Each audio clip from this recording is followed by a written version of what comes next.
ಬೀಳುತ್ತೆ. ಸೊ ಇದು ವೆಜೈನಾ ಅಂತ ಹೇಳಿದ್ರೆ ಇಲ್ಲಿ ನಾವು ಕಟ್ ಮಾಡ್ತೀವಿ. ಸೊ ಈ ಕಟ್ ಮಾಡೋದಕ್ಕೆ ನಾವು ಎಪಿಸಾಟಮಿ ಅಂತ ಕರಿತೀವಿ. ಈ ಎಪಿಸಾಟಮಿನಲ್ಲಿ ನಾವು ಚರ್ಮ ಮತ್ತೆ ಅದ್ರ ಕೆಳಗಡೆ ಇರೋ ಮಾಂಸಖಂಡ ಮತ್ತೆ ವೆಜೈನಲ್ ಮ್ಯೂಕೋಸನ ನಾವು ಕಟ್ ಮಾಡಿರ್ತೀವಿ.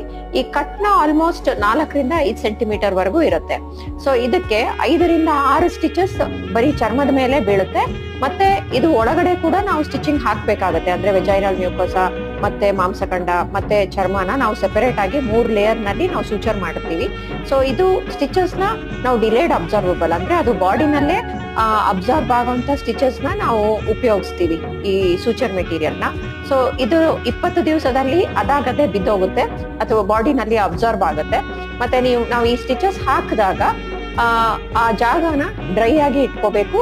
ಹಾಗೇನೆ ಅದನ್ನ ಕ್ಲೀನ್ ಆಗಿ ಇಟ್ಕೋಬೇಕಾಗತ್ತೆ.